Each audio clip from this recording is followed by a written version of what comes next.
You're listening to Do This First, a daily personal development podcast that focuses on science-backed, actionable steps towards your best year ever. Hi, I'm Sandy, your host. It is 82 days and counting left till the end of 2024. Just remember that the 31st of December is not really an ending. It's a keep moving forward. As an entrepreneur and/or leader, decision fatigue and resource allocation often dictate success. Today we're going to talk about the 70-30 rule, which emerges as a powerful principle to guide business owners in their daily operations. It's derived primarily from financial theory. This concept emphasizes that not everything in life or business needs to be executed to perfection. You don't say.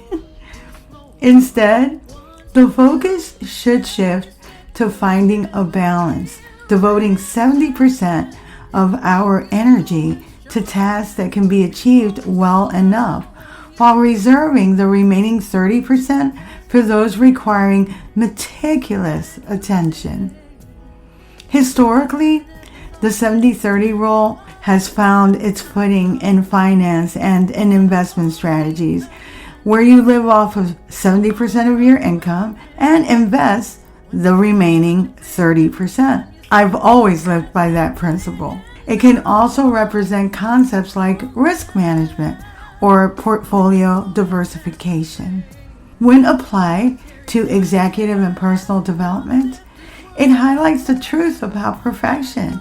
It is not sustainable. Perfection is not sustainable.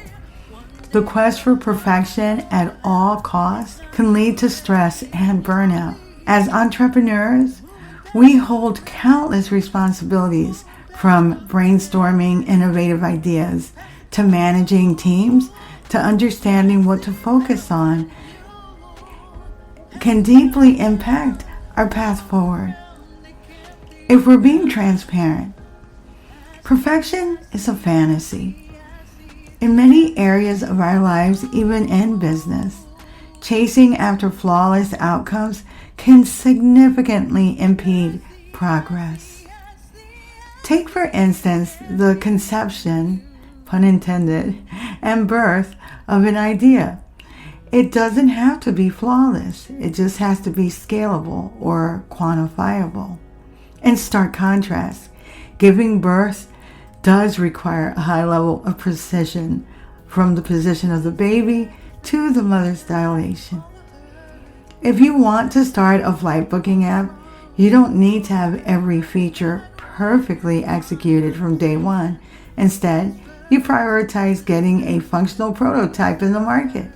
It might not be perfect, but it allows you to iterate over time based on user feedback and new insights. The same principle applies to various aspects of entrepreneurship, from marketing campaigns to product launches. Many of us get bogged down in the details, worrying if every page of the website is flawless or if the marketing message is pitch perfect. Yet, according to research from the Harvard Business Review, entrepreneurs who prioritize speed and iterations often see greater long-term success. The key takeaway is that the first version doesn't need to be perfect. It just needs to be good enough to gather feedback and evolve. There's a balance between precision and practicality. While the 70-30% rule encourages a more pragmatic approach, it's crucial to recognize that certain tasks do demand a higher degree of precision. This is not a one-size-fits-all.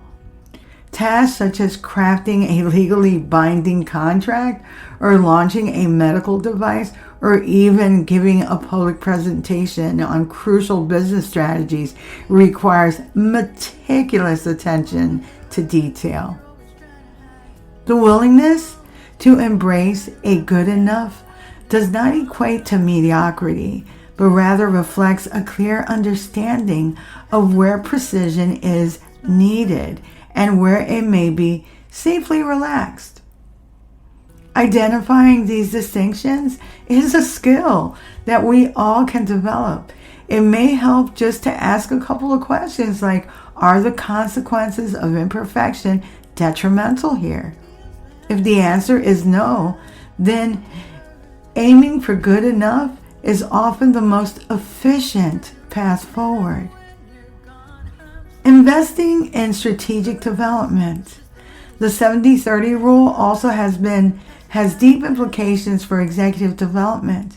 Research shows that leaders benefit significantly from committing their time effectively to critical skills. It has been suggested that 70% of an executive's learning should come from practical experience, 20% from mentoring and coaching, and yet the remaining 10% from formal education. By applying the 70-30 rule here, leaders can allocate their resources wisely, spending their time on real challenges instead of dissecting every theory to the nano layer of detail. It's such a waste of time. This model allows for agile development in personal and professional skills.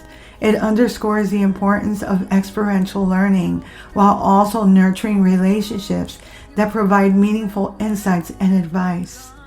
The essence of this principle lies in learning through action and collaborating with others, an approach particularly valuable for entrepreneurial leaders navigating complex business environments. The 70-30 rule empowers us to reassess our approach to both execution and learning.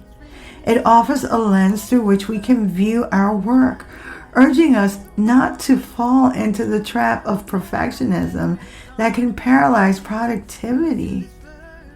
By prioritizing good enough for a majority of our tasks, we free up precious resources to dedicate to what truly matters.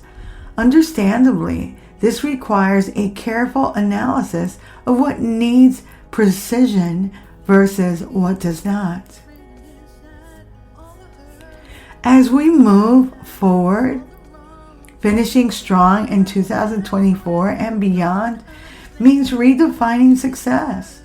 Throughout the relentless pursuit of perfection, but as a balanced allocation of our time and energy, but do focus on a balanced allocation of time and energy. It's time for us to embrace the freedom of imperfection and focus our efforts in ways that generate real and lasting impacts. There are several noteworthy professionals that leverage this principle, that leverage principles very similar to the 70-30 rule in their work, especially in leadership, productivity, and decision making. Tim Ferriss, the author of the 4-Hour Workweek, immediately comes to mind. Ferriss advocates prioritizing essential tasks that yield the highest results while eliminating or delegating the rest. His philosophy is grounded in the idea that not all tasks carry equal weight. Rather, some tasks yield disproportionately high results compared to others. This perspective aligns perfectly with the 70-30 rule, where the focus is on investing effort into tasks that provide the greatest return while eliminating or delegating those that do not add significant value. Stephen Covey, the author of The 7 Habits of Highly Effective People, promotes the idea of focusing on important tasks first, advocating for a principle that aligns with the 70-30 approach. All tasks are created equal. Covey's framework encourages us to prioritize important tasks, ensuring that energy and resources are directed towards activities that yield the highest dividends in personal and professional growth. Peter Drucker, who's often regarded as the father of modern management, also emphasizes the importance of differentiating between essential and non-essential activities in business. Efficient resource allocation is one of the important keys to unlocking increased productivity and creativity. When you do this, you are, in essence, embracing the 70-30 rule. We become more efficient leaders, more effective leaders, better resource managers, and ultimately more successful entrepreneurs. If you like what you're hearing, don't forget to leave a review. You can also read a transcript of this podcast episode and all of my podcast episodes on my blog, dothisfirst.life. And while you're there, sign up for my weekly newsletter, which has all the cutting edge and emerging research on brain health, the neurosciences, and personal and professional development. You can also listen to my podcast episodes on my blog, which once again is dothisfirst.life. And you can listen to most of them on YouTube as well. And my handle there is at dothisfirst. Tomorrow we'll continue with our year-end series, Finish Strong. Till tomorrow. Moving past the rain.